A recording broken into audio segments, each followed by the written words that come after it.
Je suis très heureux de vous retrouver. Notre invité principal ce soir, c'est Philippe Bouvard.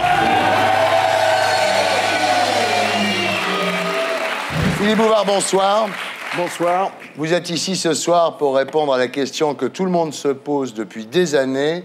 Comment se fait-il que chaque fois qu'on monte dans un taxi, on entende les grosses têtes? Parce qu'il y a de la bonne humeur, parce que de temps en temps, on apprend quelque chose, et parce que finalement, à la radio, beaucoup plus qu'à la télé, on parle dans l'oreille des gens.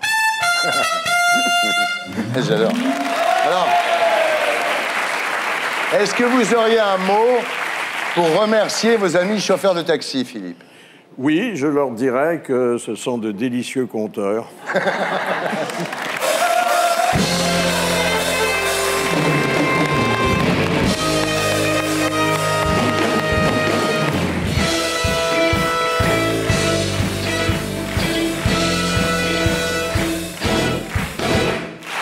Bien. Finalement, vous avez été plus fidèle à RTL qu'à votre femme, non? Oui, beaucoup plus, Ouais. beaucoup plus. Mais il y a du passage dans une station de radio. Alors, Philippe, en paix, nous serons tous les deux. Nous parlerons de vous, de vos origines, de votre enfance, de votre succès, de votre longévité, de votre mort. Bref, tout ce que vous racontez dans le livre que vous publiez chez Flammarion, Ma vie d'avant, ma vie d'après. Voilà. Quelle vie. Vous êtes bien conservé en plus. Vous ne faites pas du tout vos 81 ans, hein? Oui, je fais un peu plus, hein. Non, vous faites 80 au maximum. Oui. Alors, en P2, nous accueillerons deux nouveaux invités pour discuter avec nous de ceux qui ont fait l'actualité de la semaine. Christiane Taubira, députée de Guyane. Christiane Taubira, la Guyanaise la plus célèbre, après Ariane 4, évidemment. Toujours en P2, nous accueillerons Bruno Gassio pour son livre La Révolution, on se rappelle, chez Descartes et compagnie. Bruno Gassio, découvert par vous, Philippe Bouvard, qui nous dira s'il fait partie de ceux qui vous sont reconnaissants de les avoir lancés ou de ceux qui vous en veulent de les avoir payés comme des Roumains. En P3, après le zapping et Guillon, nous accueillerons notre invité du samedi 20h. Ce soir, Lorenzo Fumagalli, assistant sexuel. C'est marrant que ça choque les gens comme ça, les assistants sexuels. Vous en avez eu beaucoup, Philippe, des assistantes sexuelles, non? Oui, c'est un truc qu'on ne peut pas faire tout seul. Enfin, quand on a dépassé un certain âge. Voilà, l'émission s'appelle Salut les Terriens, le groupe Les Gréments de Fortune.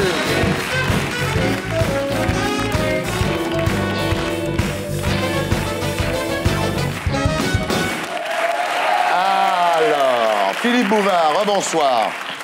Alors, on se souviendra peut-être de vous comme le petit bonhomme rigolo qui sautait sur son siège quand Jacques Martin ou Carlos faisaient une blague. Mais ce ne sera pas faute d'avoir écrit des livres, hein. Vous en avez écrit 54. Oui. Alors, le dernier s'appelle Ma vie d'avant, ma vie d'après. C'est publié chez Flammarion. Alors, dans le précédent, en 2009, Je suis mort et alors, vous racontiez votre trépas. Et avec le nouveau, là, vous livrez vos mémoires d'outre-tombe. Oui, c'est-à-dire qu'il s'est écoulé 10 ans Ouais. depuis mon inhumation. Ça passe très vite, d'ailleurs, bien qu'on n'ait pas grand-chose à faire. Alors, vous nous livrez vos réflexions sur la vie, sur la mort, à coups de bons mots et d'aphorismes. C'est aussi très intime, hein? Oui, oui. Très Ça intime. vous a choqué, parce que je connais votre pudeur. Oui. Non, par exemple, c'est la première fois que vous évoquez dans un livre vos origines juives. Vous dites « Mon père avait hérité de ses parents morts en déportation une minuscule résidence secondaire à Montmorency. » Donc on entend déportation, on se dit voilà. Et puis à un moment, vous rencontrez un rabbin qui vous demande son chemin à Cannes. Oui. Et puis, il me regarde un peu plus, il me dit « Ne seriez-vous pas Monsieur Bouvard ?» Je dis « Ben oui. » Il me dit « Ben vous savez, notre communauté vous apprécie beaucoup. » Je lui dis « Ben, sans doute connaît-elle nos attaches. Mais je vous préviens, Monsieur le rabbin, je ne crois pas en Dieu. Oui. » Et là, il me dit « C'est quand même Dieu qui a permis, par le plus grand des hasards, qu'un juif demande son chemin à un autre juif. Ouais. Vous êtes juif, Salomon, alors? Alors, vous êtes né le 6 décembre 1929 à Coulommiers. Donc votre père biologique, en fait, est catholique. Votre mère est juive, d'origine alsacienne. Elle s'appelle Ginsburger. Et votre père adoptif est juif. Alors vous dites, je ne suis pas honteux d'être juif, mais je ne vois pas de raison de le clamer non plus. Non, non, mais ça explique, si vous voulez, que j'ai eu pendant 4 années cruciales dans une adolescence des moments difficiles. Ouais. Vous étiez en fuite, en fait, vous n'arrêtez pas de déménager. Et aujourd'hui encore, vous craignez finalement la nuit, quand il y a des bruits la nuit, ou quand on sonne trop tôt le matin chez vous, ça vous plaît pas, quoi? Non, pas du tout. Pas du tout. Ça me rappelle des mauvais souvenirs. Et de la même façon, et c'est complètement ridicule, que quand il y avait des bruits de guerre insistants, je faisais acheter des conserves pour remplir les placards. C'est aberrant, hein? Alors, votre mère était opticienne et votre père tailleur pour hommes. Vos parents s'adoraient, mais se disputaient sans arrêt. Ça allait jusqu'aux menaces de divorce. Et il y a quelque chose de très touchant que vous avez dit, c'est que tous les soirs, vous montiez vous coucher avec les yeux pleins de larmes. Oui, c'est pour ça que j'étais un petit garçon malheureux, parce que je ne savais pas que c'était un jeu de rôle, qu'ils s'adoraient en réalité, et puis je les laissais vers minuit en train de se menacer, l'un de divorce, l'autre de police secours, et naturellement, j'étais pas au courant de la réconciliation qui suivait. Alors, il n'y avait pas d'argent chez vous, hein. Vous dites, quand on parlait d'argent à la maison, c'était pour parler des fins de mois angoissantes, ou s'extasier sur la richesse des nantis. Il n'y avait pas de jalousie, c'est marrant, pas du tout. Il n'y avait pas d'envie. Non. Enfin, si, une certaine envie de leur ressembler plus tard. Alors, pour votre 8e anniversaire, vos parents vous amènent à Cannes. Alors là, vous prenez le train de nuit et vous vous retrouvez sur la Croisette. Ah oui, ça c'est mon grand souvenir. Je découvre à la fois la mer que je n'ai jamais vue, je découvre ces très beaux hôtels sur la Croisette. Et puis, il y a une vieille voiture qui s'arrête devant nous. Et il descend de cette voiture un monsieur avec le visage émacié, une belle couronne de cheveux argentés. Et ma mère me dit, c'est Jean Cocteau. Et mon père ajoute, le poète. Et alors, pendant des années, je me suis imaginé que les poètes étaient des gens très riches qui avaient tous un chauffeur. En voyant Cannes, vous vous jurez d'habiter là un jour. C'est ce qui est le cas, d'ailleurs. Vous y habitez plus de la moitié de la semaine aujourd'hui. Et j'imagine qu'en voyant la voiture qui était celle de Francine Weiss-Weiler, qui était une Matford, vous vous dites, un jour, j'aurai une Rolls, quoi. Aujourd'hui, j'ai pas énormément de fierté, mais quelques satisfactions. Celle d'avoir réalisé 3 rêves d'enfant. Je voulais des grosses voitures qui fassent oublier que j'étais tout petit. Je voulais occuper, quand je suis devenu journaliste, le fauteuil de Pierre Lazareff, qui était mon idole professionnelle. Et puis, je voulais avoir une bibliothèque avec beaucoup de livres et, naturellement, avec une échelle pour y parvenir. Et ben voilà, je les ai eus. Bravo.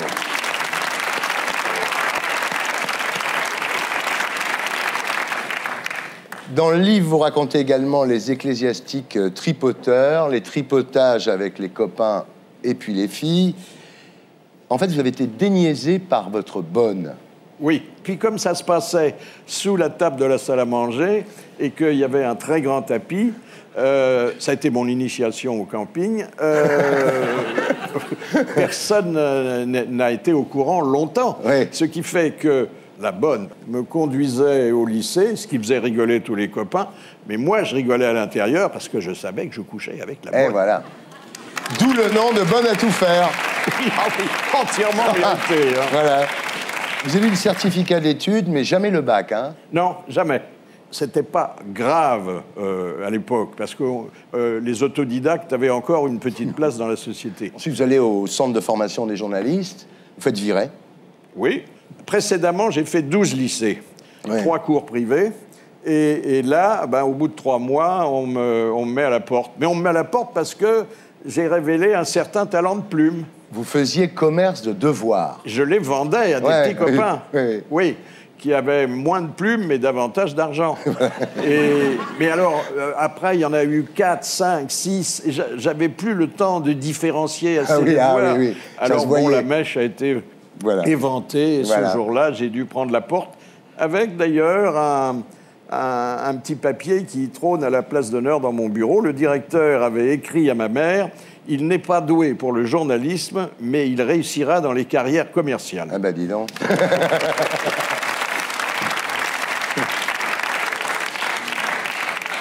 Alors ensuite, vous faites plein de petits boulots, vendeur d'encyclopédies. Alors ça, c'est la honte de ma vie. Ah oui. Je vendais des encyclopédies en anglais à des Français analphabètes. Ah oui. Et payables en 18 mois. Oui, quelle horreur. Oh, c'est l'horreur, l'horreur. Et puis j'ai vendu des lunettes de soleil, mais c'était un été pluvieux, j'ai pas vendu grand-chose. Et puis, j'ai donné des leçons. J'apprenais à lire à des enfants retardés. Parmi tous ces petits boulots, vous en faites un qui vous amènera au sommet. Vous rentrez comme garçon de course au service photo du Figaro. Et un jour, vous êtes nommé sous-chef du service photo quand il y a un incendie à Marseille. 45 morts. Et là, vous faites venir la photo par bellinographe. C'est une sorte de fax de photo. Voilà. J'ai un sac de couchage et toutes les nuits, je suis au journal en attendant la chance. Et un jour, elle se produit dramatiquement avec l'événement que vous évoquez. Puis le lendemain, le Figaro est le seul quotidien national à avoir cette photo à la une. Alors le grand patron demande comment ça s'est passé. On lui parle de moi, on me présente. Et puis, quelques jours plus tard, j'ai de l'avancement et je deviens enfin vraiment journaliste. Voilà. Et voilà. Début d'une carrière, d'une longue carrière. Il y a un autre truc aussi qui vous a permis de devenir journaliste, c'est que vous aviez pour habitude d'aller aux toilettes en même temps que le patron Brisson. J'avais remarqué que comme c'était un homme d'habitude, il allait satisfaire un besoin naturel tous les soirs à la même heure. Alors, je me mettais à côté de la vasque qui lui était réservée, et puis j'attendais. Et puis il arrivait, et puis, au bout de 3 semaines de ce petit manège, jusque-là, il m'avait rien dit. Il m'a adressé la parole parce qu'il y a une espèce de fraternité entre des gens qui sont en train de la secouer en même temps. Et il me dit, ce qui était d'ailleurs un peu inattendu, il me dit « Est-ce que vous travaillez ici ?» Ah oui. Je ne viens pas que pour pisser. Non. Et puis... il me dit, vous êtes heureux? Je dis, je serais encore plus si je pouvais vraiment faire du reportage. Et au bout d'un moment, il m'a dit, venez, on va en parler dans le bureau. Et je suis devenu un de ces poulains, puisque j'ai obtenu tous les postes jusqu'à quitter le Figaro 22 ans plus tard, avec le titre de directeur général adjoint. Alors bon, ça c'est la presse. Ça, c'est la presse, il y a la télé. Bon, samedi soir, où vous m'avez tout montré, Philippe. C'est parce que je vous ai vu que je suis comme ça. Sinon, je suis gentil. Donc, il y a eu samedi soir, il y a eu le Petit Théâtre de Bouvard, évidemment. Et puis, à la radio, Les Grosses Têtes, qui a commencé en 1977. Alors, au départ, c'est un concept d'avant-guerre. Les Incollables. Les Incollables. Et Jean Farand, le patron d'RTL, dit, écoutez, Philippe, on commence un 1er avril. Comme ça, si ça vous plaît pas, si ça marche pas, le 2 avril, on dira que c'était une blague. C'est formidable. C'est vrai, et c'était il y a près de 35 ans. Voilà. Vous n'avez pas une petite crise de la 80aine, non? Non, j'ai eu la crise de la 50aine, mais là, c'était la grosse tête. Et puis, à 70 ans, alors, la panique totale. Totale. Je dis, non seulement, je suis un vieux, mais on ne va plus vouloir de moi nulle part. Comme je ne sais que travailler, je ne sais pas ce que je vais devenir, à quoi je vais occuper mes journées. Et je m'attendais vraiment à être lâché de tous les côtés par tout le monde. Et puis, j'ai attendu 3 mois, 6 mois, rien. Et puis, 11 années ont passé et je suis toujours là. Vous n'êtes pas un peu trop jeune pour votre âge, non? Nous sommes toujours en compagnie de Philippe Bouvard. Et nous accueillons Christiane Taubira, bonsoir. Et Bruno Gassio. Christiane Taubira, bonsoir. Je voudrais tout d'abord vous féliciter pour votre courage, parce que vous êtes la seule femme au monde à avoir accepté de se retrouver entre Philippe Bouvard, Bruno Gassio et Thierry Ardisson. Et je m'en trouve heureuse. Un big up.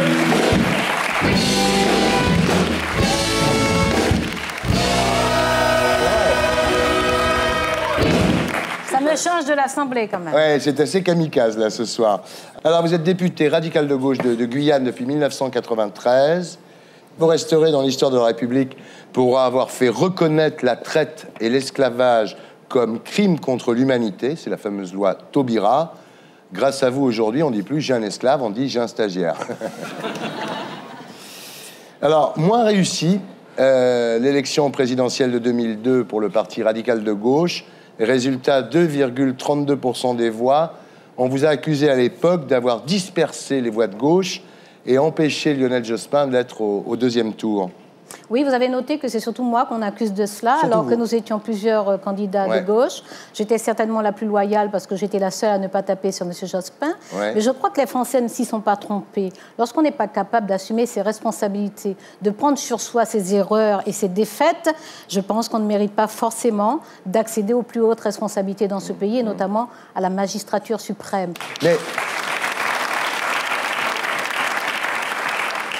est-ce que vous imaginez qu'une femme noire aurait pu être présidente de la République alors que vous n'avez même pas le droit d'entrer dans les boîtes de nuit ici? En tout cas, pour les personnes que j'ai rencontrées, au moins pour les 700 000 personnes qui ont voté pour moi, oui, c'était tout à fait concevable, ça n'était pas une extravagance. Alors en 2007, vous n'étiez pas candidate, et pourtant le Parti Socialiste a perdu quand même, hein, voilà. CQFD. Et après, Sarkozy vous a proposé d'entrer au gouvernement. Est-ce que vous pensez que vous auriez fait une ramaillade acceptable? Non, de toute façon, j'ai refusé parce que je n'aurais pas été capable d'appliquer le programme d'un candidat que j'ai critiqué pendant toute la campagne. Ouais. Pourquoi il vous a proposé alors? Oh, parce que je pense qu'il se prend pour un chasseur. Alors, pour la prochaine présidentielle, vous avez décidé de soutenir Arnaud Montebourg, alors Audrey Pulvar, Christiane Taubira. Qu'est-ce que vous les trouvez toutes à Montebourg dans les dom-toms? Je ne lui trouve pas la même chose qu'Audrey, forcément. Ouais. Mais nous cherchez avons... mieux, cherchez mieux. Nous avons des convergences politiques. Cessez de me regarder comme ça, d'abord. Il est beau, hein? Ce gâchot, arrête-toi. Tu passes ta vie à draguer les filles, donc là, ce soir, c'est une députée, enfin. Oui, bon, en plus, je suis des jeunes vieilles dames, donc non. je suis vaccinée contre ce genre de technique. Bruno, arrête-toi, regarde-moi, moi. Dans les yeux. Il est infernal, hein. Donc, je vous disais que j'ai de grandes convergences politiques avec Arnaud Montebourg depuis plusieurs années, contre les paradis fiscaux, contre les fonds vautours. Pourquoi Montebourg? Vous n'avez pas envie de soutenir quelqu'un qui a des chances de gagner, plutôt, non? Moi, je ne dirais pas aujourd'hui que Arnaud n'a aucune chance. Ah, mais en tout état de cause, je ne fais jamais de choix sur des bases ni opportunistes, ni carriéristes, ni parasites. Ce que dit Arnaud est très, très entendu. Et bon, voilà, cette campagne sera de plus en plus belle et tonique. Alors, tu sais pas. Bruno Gassio, rebonsoir. Alors, comme Smaïn, Les Inconnus, Chevalier Las Palais, Mimi Mati, Michel Bernier, Muriel Robin, vous devez tout à Philippe Bouvard. Est-ce qu'il vous doit encore quelque chose, Philippe? Je sais pas, mais on est à jour financièrement. Je pense qu'on est à jour. Il nous a donné tous les soirs entre 12 et 15 millions de personnes pendant 2 ans. Oui. Parce qu'à l'époque, il n'y avait que 3 chaînes. On a commencé, c'était très loin. Hein, très loin. Oui, où on nous regardait, où on allait se coucher. Il n'y avait pas d'autre choix. Mais quand vous avez vu un journaliste qui roulait en Ferrari, en Rolls, ça vous a pas semblé un peu une arnaque quand même, non? C'est pas ça qui m'avait semblé une arnaque au départ. C'était l'ensemble de la carrière. Hein. C'était pas la Rolls. La Rolls, c'était la conséquence de l'arnaque, mais non. À Cannes, je me souviens, il nous avait dit on sort discrètement de l'hôtel parce qu'on allait faire un gala privé, je sais pas quoi, on prenait de l'oseille comme ça en douce. Il disait on sort très discrètement. Donc il nous fait dormir au Loft, une espèce d'hôtel énorme, et il vient nous chercher avec une Rolls décapotable. Il me dit allez-y, allez-y. Alors vous avez déclaré aujourd'hui chez Canal+, avec mon unité de fiction La Fabrique, j'essaie de faire ce qu'ils faisaient en donnant leur chance à des jeunes, et je me suis aperçu que j'étais bouvardien dans ma façon de trancher. Ouais, parce que Philippe faisait une chose, on passait devant lui. Alors, il avait une préférence pour Les Inconnus, Smaïn qui faisait débuter, et c'est lui qui passait les premiers. Ensuite, il y avait Bernard Campan, il y avait moi, plein d'autres gens qui passaient. Et il disait oui ou non sans jamais donner une explication. C'est-à-dire oui, il se marrait ou pas, il prenait sa montre, il posait la montre. Oui, oui, on enregistre. Non, dehors. Enfin, c'était aussi rapide, mais plus courtois. Hein. Non, en fait, le seul critère, c'était est-ce que c'est rigolo ou pas. Voilà. Et je pensais que si je riais, les téléspectateurs riraient. On se disait, il suffit de le faire marrer et ça marche. Ce qui veut dire que parfois, on allait un peu sous la ceinture. Il se passe plus de choses sous la ceinture qu'au-dessus aussi. C'est-à-dire que si au-dessus, ça fonctionne pas, en dessous, ça marche pas non plus. Hein. Enfin, vraiment, Alors... On vous a pas oublié, tout ça est lié. Mais je comprends ce que vous expliquiez tout à l'heure. Je crois que j'ai été téméraire. Alors, Bruno, votre nouveau livre s'appelle La Révolution, on se rappelle. C'est publié chez Descartes et compagnie. Alors, le pitch, c'est pourquoi les pauvres ne se révoltent pas. Ça commence avec un clochard, donc à qui vous refusez de donner 1 euro, et qui vous dit « Merci, monsieur, bonne journée ». Et je lui rentre dedans. Et j'ai été choqué par la dignité de sa misère. Et je lui ai dit, mais vole-moi, sors un couteau, pique-moi, prends-moi l'argent, saute-moi dessus, prends-moi les trucs. Mais non, monsieur, je fais pas ça. Mais pourquoi? Et à partir de là, j'ai fait un très mauvais voyage, parce qu'évidemment, quand tu as fait ça, après, tu es en première classe, dans ton train, avec ton beau petit costume et ta chemise sur mesure, tu dis, pourquoi j'ai fait ça? Voilà, alors c'est un livre très marrant, parce qu'en général, vous parlez avec des filles à qui vous venez de faire l'amour, de révolution, c'est marrant. Ma vie est jalonnée de femmes. Ouais. Alors, il y en a un qui est marrant, c'est un mec qui est candoliste. Est-ce que c'est qu'être candoliste? Le roi Candole, dans la Grèce antique, offrait son épouse à des soldats. C'est quelqu'un qui ne sait pas expliquer pourquoi il aime sa femme et pourquoi elle est exceptionnelle, donc il dit essaye-la. Voilà. Non, si. Est-ce que vous préférez le candolisme au socialisme? Largement. Alors pour vous, en fait... Le socialisme aussi, on partage. Jeune vanne de Christiane Taubira, mesdames, messieurs. On peut faire une spéciale candoline, si vous voulez. Alors, Bruno, sérieusement, arrêtez de regarder Christiane. Non, mais elle me drague, je te dis. Non, c'est toi qui la drague. Mais non. Mais arrête-toi. Tu me regardes, moi, je t'ai dit, dans les yeux. Alors, Bruno, pour vous, le dialogue social est un leurre. La seule solution, c'est la révolution violente et radicale. C'est pas une solution. Le questionnement, c'est pourquoi elle n'arrive pas. En fait, tout est organisé, mais c'est pas des hommes en noir qui organisent. C'est que la vie va comme ça. On crée des bulles de bonheur aux gens et la vie va comme ça. Mais il y a 8 millions de mecs qui vivent sous le seuil de pauvreté. Si on monte légèrement au-dessus, on va vite à 15 millions. Il y a de l'autre côté des gens qui gagnent énormément d'argent. Il n'y a jamais eu autant de bénéfices remontés à des actionnaires. Et pourtant, on dit non, les salaires, on n'y touche pas. On est dans une crise monumentale et on s'arrange quand même. Mais avec nous, gens de télévision, on fait ça toute la journée. On endort, on fait en sorte que la pilule soit tranquille à avaler. Par exemple, vous signalez ça, c'est vrai. On dit plus demain, il y a grève. On dit demain, c'est le bordel. Ouais. Mais c'est un travail de spin doctor. C'est des gens qui sont payés pour ça. Et ils sont dans les pharmaceutiques, ils sont dans l'agroalimentaire, ils sont dans la télévision, évidemment, ils sont dans la politique, ils sont partout pour faire en sorte qu'une information ne soit pas interdite, mais qu'elle soit minimisée. On ne peut plus empêcher une info de sortir. C'est très, très compliqué. Par contre, en empêcher la portée forte, ça, c'est très facile. Ce que les Américains appellent des slow news. C'est-à-dire que c'est énorme, on va faire en sorte que ça passe comme ça, tranquillement. On a toujours endormi les gens. Avant la télé, il y avait les prêtres qui les endormaient en leur disant qu'ils étaient très malheureux ici, mais que dans l'au-delà, ça irait mieux. Ça a toujours existé. Hein. Mais c'est pas pour ça qu'il ne faut pas que ça s'arrête à un moment. On ne pense pas à faire ce qu'ont fait les Tunisiens. C'est un moment de dire « stop, j'y vais, tu pars ».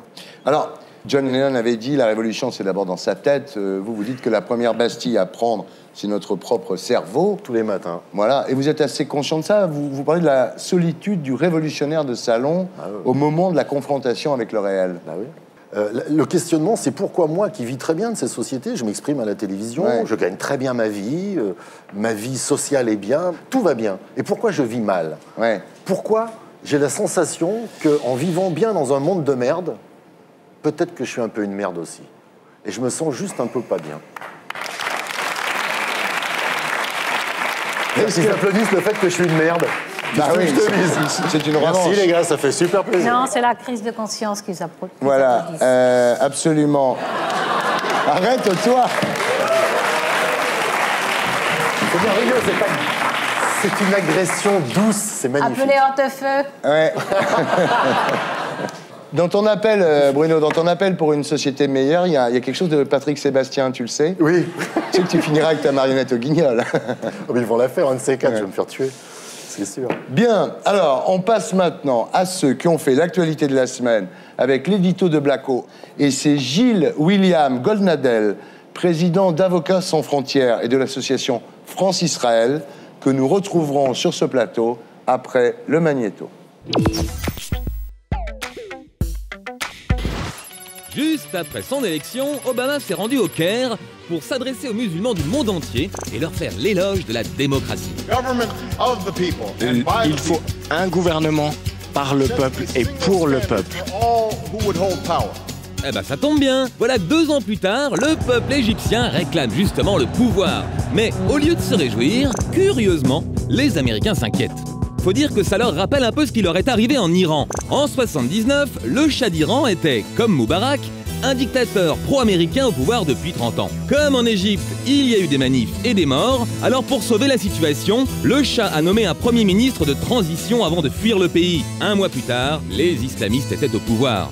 Forcément, ce genre de scénario, ça fout la trouille à pas mal de monde. Aux Américains, qui versent plus d'1 milliard de dollars chaque année à l'armée égyptienne pour stabiliser le pays et la région. Aux Israéliens, évidemment, qui ont signé la paix avec l'Égypte.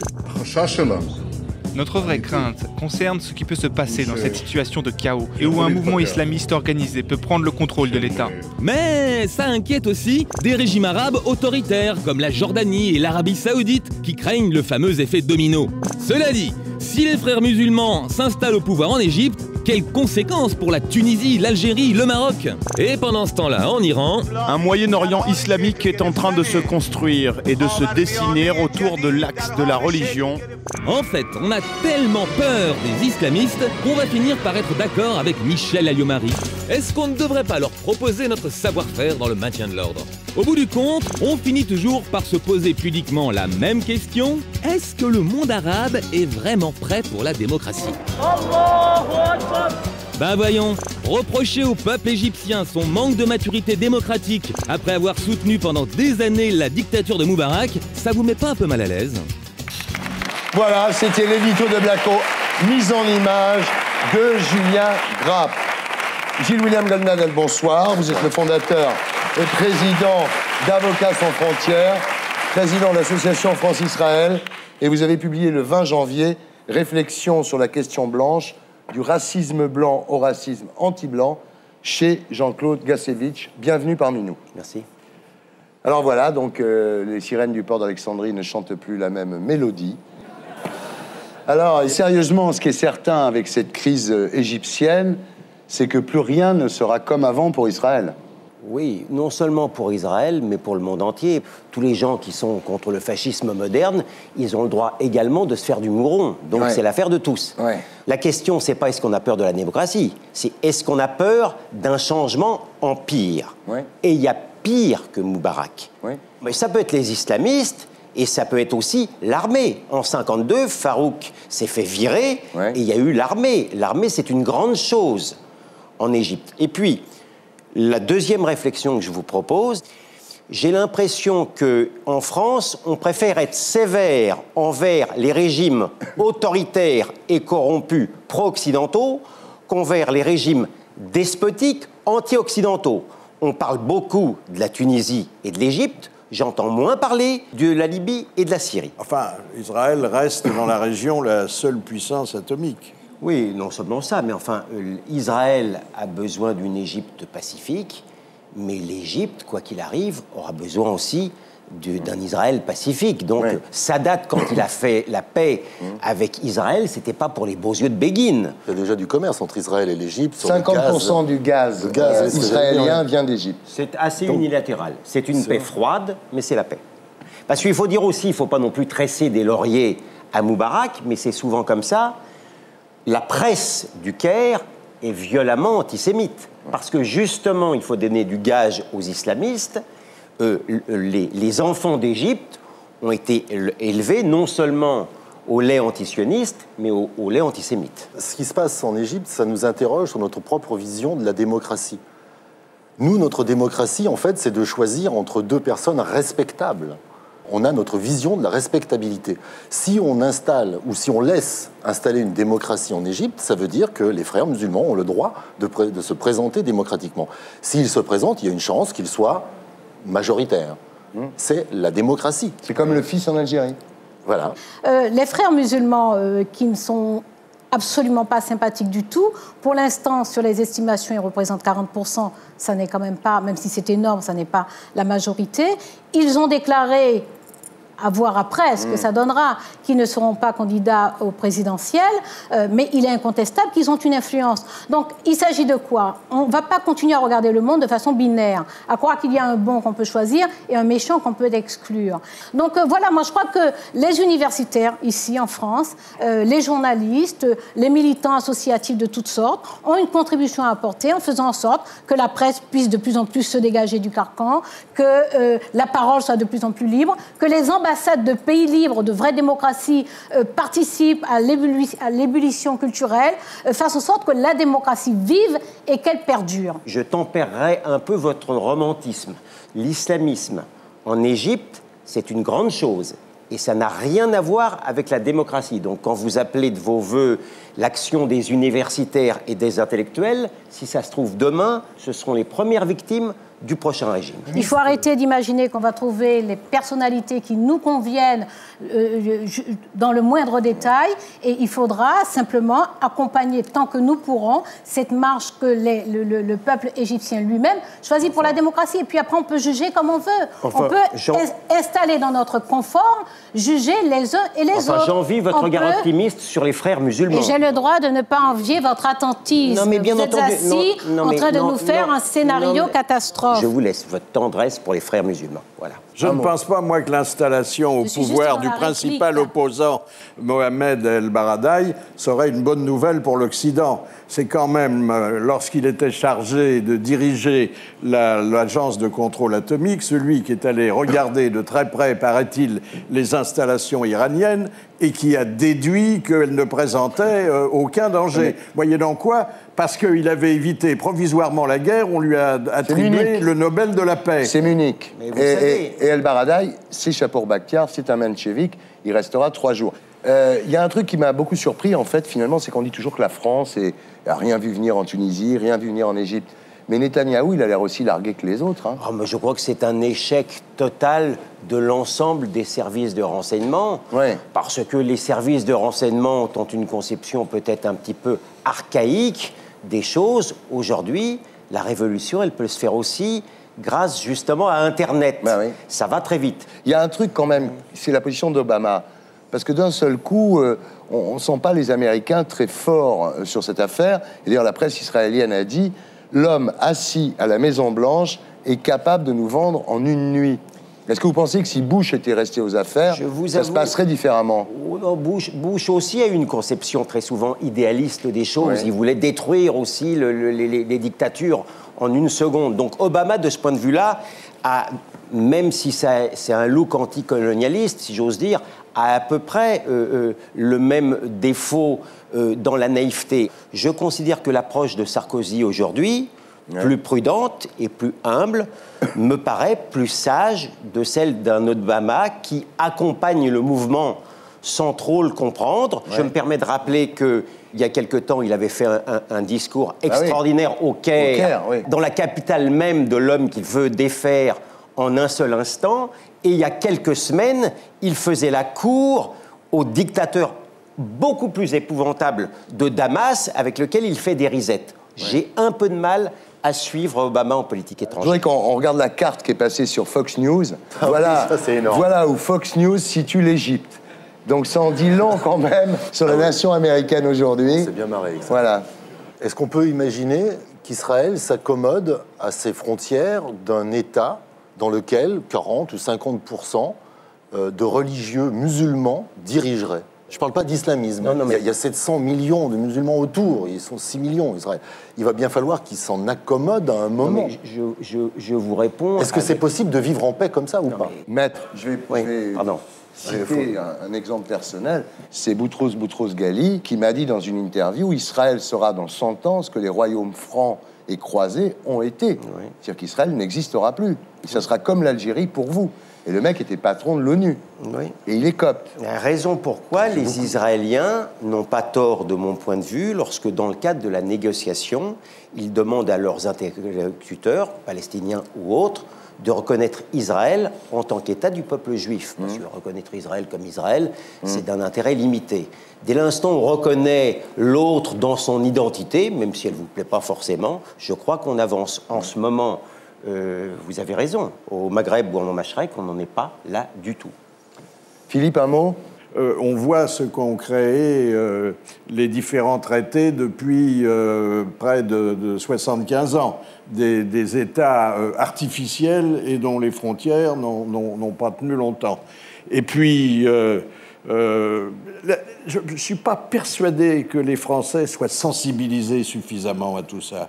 Il y en a beaucoup qui, quand on leur parle de la bande de Gaza, croient que c'est une association de malfaiteurs. Ce sera le mot de la fin. Voilà, Gilles William, merci d'avoir été avec nous. Merci beaucoup. Nous sommes toujours en compagnie de Philippe Bouvard, Christiane Taubira, Bruno Gassio. Et nous accueillons notre invité du samedi 20h ce soir, Lorenzo Fumagalli. Bonsoir. Alors, Lorenzo, votre témoignage met en lumière l'un des derniers grands tabous de notre société, la sexualité des handicapés. Et, question corollaire, faut-il créer en France un statut d'assistant sexuel pour les handicapés, comme c'est le cas en Allemagne, aux Pays-Bas, au Danemark, en Suisse? Vous êtes suisse? Oui. Vous vivez à Zurich, vous êtes donc ostéopathe et également assistant sexuel.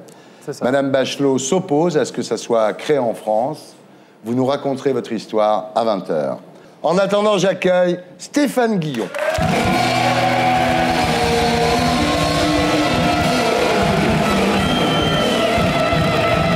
Bonsoir. À vous, Stéphane, pour la semaine de Guillon.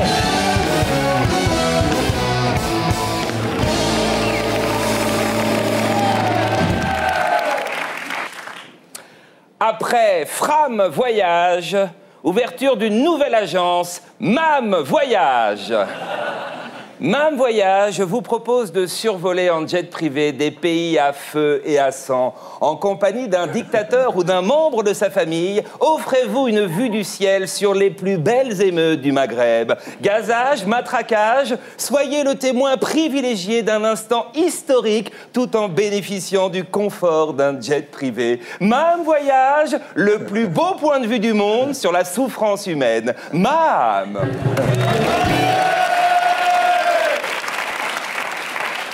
Sophie Favier renonce à être candidate aux élections cantonales de Neuilly-sur-Seine. Ah, c'est con.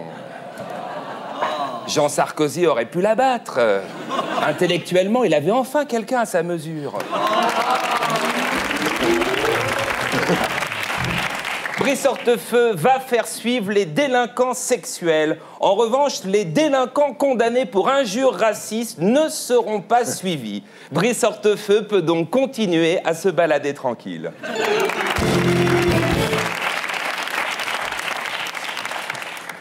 Sarkozy annonce le recours à des jurés populaires en correctionnel avant la fin de l'année. Ce qui serait bien, c'est que ce soit retransmis sur TF1, animé par Éric Zemmour, et qu'on puisse voter 20 ans ferme pour Mohamed, tapez 1. Là, ce serait génial.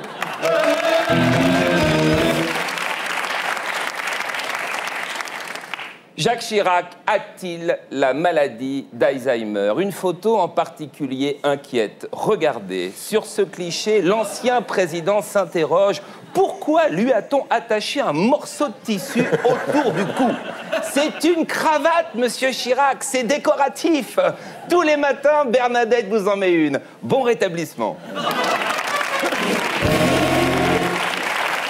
Deux autres clichés inquiètent. Sur cette photo, Jacques Chirac arrive dans une réunion avec Bernadette et 1 heure plus tard, il repart avec Michel Alliot-Marie. Terrible maladie. Bernadette est quand même beaucoup plus sexy et rigolote qu'Alliot-Marie. Au maire de Saint-Amand, qui déplorait le manque de moyens pour sa commune, Nicolas Sarkozy a répondu: « On ne peut pas dépenser plus. Je n'accepterai pas que la France fasse la manche. » Oui, ça suffit maintenant les frais. On a dépensé 178 millions d'euros pour l'avion présidentiel. Donc, si la crèche tombe en ruine, si la maison de retraite s'écroule, vous vous démerdez à la mairie. On se serre la ceinture. Ça suffit la gabegie. Merde!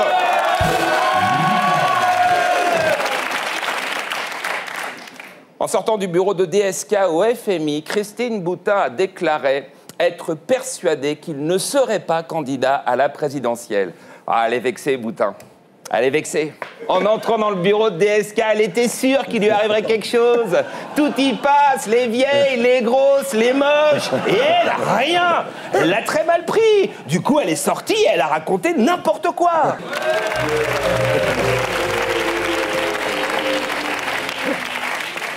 La production de cocaïne grignote la forêt colombienne. Est-ce qu'on peut voir une photo de la forêt avant que Jean-Luc Delarue ne fasse de la télé?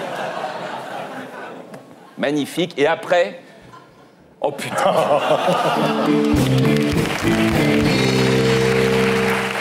Ça fait mal, hein? Et on enchaîne. On enchaîne avec une nouvelle très triste. On l'a appris cette semaine. Carla Bruni ne se sent plus de gauche. Eh bien, nous allons revoir des images de Carla quand elle était de gauche.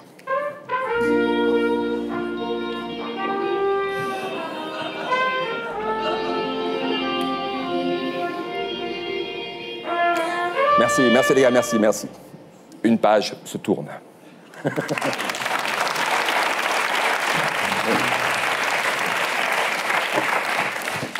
C'est officiel, le film de Woody Allen, Midnight in Paris, avec Carla Bruni, ouvrira le prochain festival de Cannes. Nicolas Sarkozy s'est réjoui de cette décision. Écoutez, je suis très heureux. C'est un film formidable. Woody Allen a eu le génie de monter les unes à la suite des autres les 35 prises qui ont été nécessaires à Carlita pour acheter une baguette dans une boulangerie. Et je peux vous dire, Thierry Ardisson, que dès la 3e prise, tout le public est mort de rire. C'est le plus grand film comique de Woody Allen, avec Barry Lyndon, Orange Mécanique. Excusez-moi, je me trompe de fiche. Désolé. C'est le plus grand film de Woody Allen avec Manhattan, What's New Pussycat, Prends l'oseille et tire-toi. Prends l'oseille et tire-toi, d'ailleurs, qui résume parfaitement la gestion de mon quinquennat. Allez, à la semaine prochaine. Merci beaucoup, merci. Voilà, c'était Stéphane Dion, que vous retrouverez ici la semaine prochaine. Et d'ici là, sur canalplus.fr et sur scène. On passe maintenant à notre invité du samedi 20h.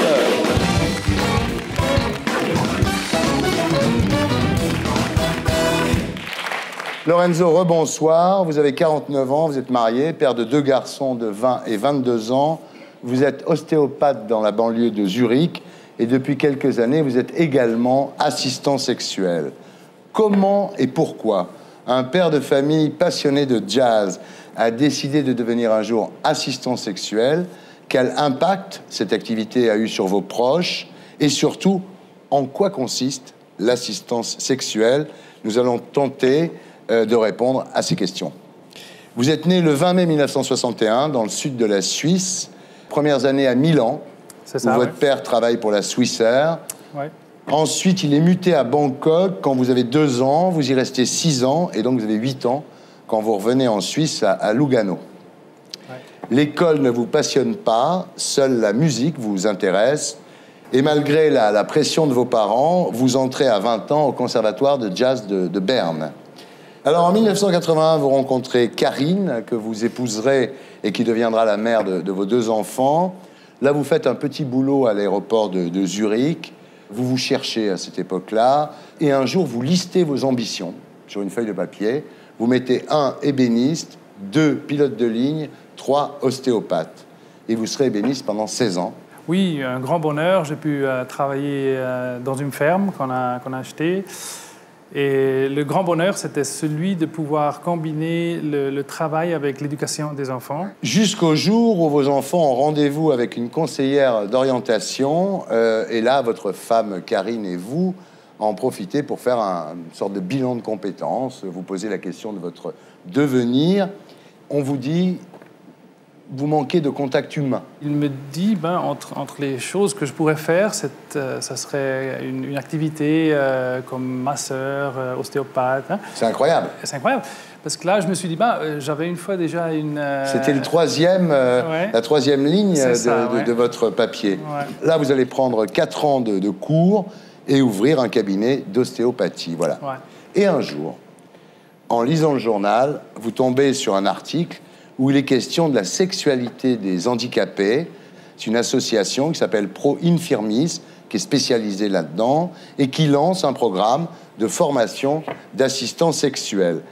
Et là, vous vous rendez compte que vous avez un ami handicapé qui s'appelle Hans, oui, un ébéniste, Et vous n'avez jamais pensé à cette sexualité jusqu'à ce jour-là, finalement? Non, je peux peut-être même me gêner de ça, mais c'est la réalité. Alors, le soir, votre femme vous tend un article et elle vous dit « Tiens, lis ça, ça serait bien pour toi ». Et c'est le même article. Oui, ça c'est vraiment une chose qui émotionnellement, c'était très fort parce que je me suis rendu compte de la valeur de Karine qui me donnait la possibilité de faire quelque chose dont je me sentais très, très capable, en fait. Alors, Karine le soutient. Vos enfants l'accepteront assez facilement, même si pour le plus petit, c'est un peu plus compliqué. C'est ça, oui. Oui, il faut qu'un jour, il y ait quelqu'un qui lui dise « Ce que fait ton père, c'est formidable », pour qu'il l'accepte réellement, en fait. C'est ça, oui. Il avait un peu honte, quoi. Oui, bien sûr. Mais maintenant, on en parle très ouvertement et c'est pas de problème. Hein. Alors, ce programme, il y a 300 candidats. Hein. Il y en a 10 qui sont retenus, dont vous. Voilà. Et alors là commence la formation. C'est-à-dire que d'abord, il faut faire le point sur votre propre sexualité. C'est pas pensable de pouvoir faire de l'assistance, d'aider quelqu'un dans sa sexualité si on n'a pas réfléchi sur la propre vie sexuelle. C'est vraiment une biographie sexuelle qu'on a fait. Ensuite, il y a l'étude des différents types de handicap. Oui. Il y en a beaucoup. C'est ça. C'est impossible de tous les étudier. C'est même pas à la fin important de connaître tous les mécaniques des handicaps. Alors, c'est finalement en 2004 que vous obtenez votre diplôme d'assistant sexuel. Donc, voilà. La première assistance que vous faites, c'est avec une Italienne atteinte d'amyotrophie. Vous avez rendez-vous avec elle dans un hôtel. C'est ça, oui. Vous aviez le trac en y allant? Ben oui, bien sûr. Oui. C'était quand même la première fois pour moi une expérience... en fait, même gigantesque. Hein. C'est vraiment le moment pratique. Hein. Alors, vous lui faites quoi? Vous lui faites des caresses érotiques, quoi, c'est ça? Hein? Oui, bon, moi, je fais ce que le client ou la cliente désire. Hein, ça, c'est très important. Je fais pas plus. Et si j'arrive à gérer les vœux des clients, alors ça part, oui. Oui, là, ça s'est bien passé. Donc, caresses érotiques sur le dos, les seins, l'entrejambe. Elle était contente? Oui, absolument, oui. Prix 150 €. J'ai aussi un tarif social s'il y a des personnes qui n'ont pas des moyens. Dans le monde des handicapés, il y a des riches et des moins riches comme partout. Bien sûr. Alors, c'est un art très spécial, hein, parce que vous dites parfois il faut un quart d'heure pour enlever un pantalon, quoi. C'est des gens qui sont handicapés. Mais il n'y a aucune gêne s'il faut du temps pour... ne serait-ce que pour se déshabiller. Absolument pas, absolument. Alors, ce que vous faites, c'est des caresses superficielles. Hein. Il n'y a pas de pénétration, il n'y a pas de sexe oral. C'est ça. Les limites que vous avez dites, c'est ceux que moi j'ai posées. Mais chacun fait comme il veut. D'accord. Alors, le plus important, évidemment, c'est l'inventivité et l'empathie et le cœur qu'on y met, finalement. Oui, une chose qu'il ne faut pas oublier, c'est la capacité d'écoute, même si quelqu'un ne peut pas parler. Et une chose très importante, c'est avant toute assistance sexuelle, on met en clair le fait de dire non. Alors, il y a aussi une dimension humoristique. Vous dites parfois on se retrouve dans des positions absurdes et on éclate de rire. C'est ça que j'aime parce que, en fait, la sexualité, c'est la vie, c'est le bien-être, c'est le soulagement. Donc, il y a vraiment parfois des situations très drôles aussi. Et j'ai noté que les personnes handicapées aiment aussi rire de leur propre handicap. Alors, au fil des expériences, vous découvrez différents types de personnes assistées. Il y a un homme avec qui vous êtes obligé d'inventer un alphabet pour communiquer. Il est mentalement très handicapé, quoi. Même, on a pu ajouter quelques lettres. Oui, à l'alphabet. Un alphabet personnel entre nous deux. Donc, c'est ça qui fait de l'assistance sexuelle une activité très complexe. Alors, il y a des histoires très émouvantes, évidemment. Vous racontez l'histoire d'une dame qui pesait 20 kilos, 20 minutes pour la placer sur le lit sans lui faire mal, évidemment, parce qu'elle est très fragile. Bon, ensuite, elle vous demande des caresses et à la sortie, elle se met à pleurer. Elle vous dit « J'ai dû attendre 40 ans pour pouvoir goûter à ça. » C'est extraordinaire. C'était un des moments les plus émouvants que j'ai... Pour moi, c'était vraiment dur après de reprendre le film. Mais très récompensant aussi. Extrêmement récompensant, oui. Alors, vous vous occupez surtout des femmes, hein, parce que vous êtes hétérosexuel, donc c'est très clair. Hein, oui. J'ai parlé avant d'un cas masculin. C'est le cas où il avait des problèmes avec sa sexualité, que j'ai pu l'aider, qu'il se masturbe soi-même. Ouais. Et c'était une apothéose la première fois qu'il a pu faire ça. C'était vraiment... c'était comme s'il avait découvert sa masculinité. Alors, les résultats sont probants, sont positifs. Vous apprenez aux handicapés à aimer leur corps et surtout, ça supprime souvent l'agressivité. Oui. On ne peut pas vivre notre sexualité, on devient frustré, on devient rigide. Et c'est là qu'il y a des violences extrêmes qui peuvent surgir et une assistance sexuelle peut vraiment donner des soulagements. Alors, il y a aussi un grand avantage, c'est que ça supprime l'inceste.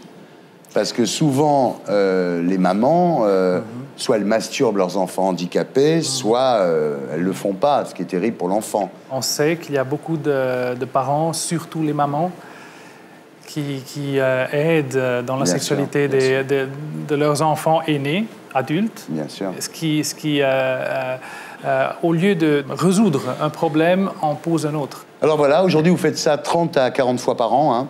Oui, à peu près, oui. En dehors de votre boulot d'ostéopathe. Oui. Hein? Alors, en France, donc, Roselyne Bachelot est opposée à ça. On va l'écouter, d'ailleurs. J'entends la misère de certaines personnes.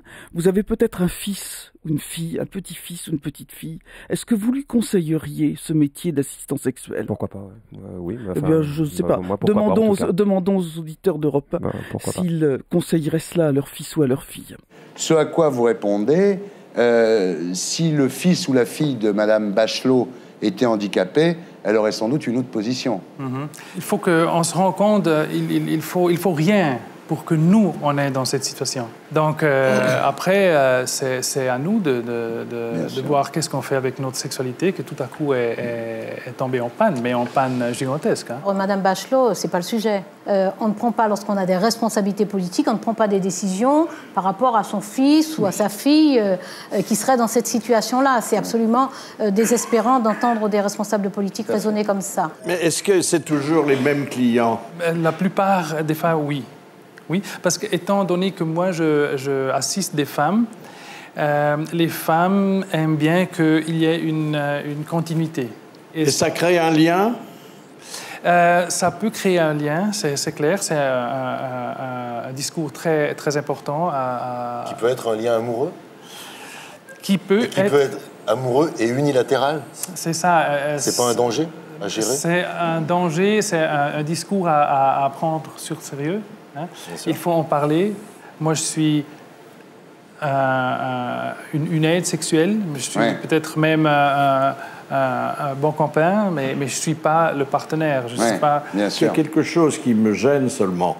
Monsieur a donc, il l'a dit tout à l'heure, un cabinet d'ostéopathe qui est sûrement prospère.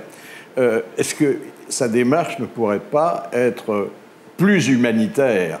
Est-ce que cette vocation ne serait pas plus admirable si elle s'exerçait sans argent? C'est dangereux dans l'autre sens, parce que le danger qu'après, s'il n'y a pas d'argent, ça devient trop... oui. Vous voulez dire que c'est l'argent qui est une barrière contre la perversité? Oui. Non, pas contre la perversité, contre l'amour. C'est comme la psychanalyse. Ah oui, c'est exactement pareil. Pour ça, d'ailleurs, que vous appelez vos patientes des clientes, justement parce que l'argent entre en ligne de compte. C'est ça. Et comment ça se passe avec Karine? C'est absolument pas l'activité de l'assistance sexuelle qui se entrepose dans notre vie sexuelle. Il prend quelqu'un pour sa femme. Merci à tous. C'était Salut les terriens avec Philippe Bouvard pour Ma vie d'avant, Ma vie d'après chez Flammarion et les grosses têtes tous les jours sur RTL. Christiane Taubira, merci d'avoir été avec nous. Député de Guyane, Monogatio pour La Révolution. on se rappelle, chez Descartes et compagnie, Gilles William Goldnadel, président d'Avocats sans frontières et de l'association France-Israël, Lorenzo Fumadal, merci. Je vous rappelle que Laurent Baffy sera au Casino de Paris le 14 février avec son spectacle Laurent Baffy est un sale gosse. Allez-y, c'est pas de la merde. Enfin, je vous signale que la Fédération des aveugles de France a édité un calendrier réunissant de nombreuses personnalités afin de sensibiliser l'opinion à propos de la malvoyance qui touche 1,5 million de gens en France. Merci à tous ceux qui m'ont aidé à faire cette émission. Je vous laisse avec le SAV des émissions et Groland.com pour les abonnés à 20h50, complice avec Emmanuel Devos et Gilbert Melki. On se retrouve la semaine prochaine et d'ici là, salut les gars.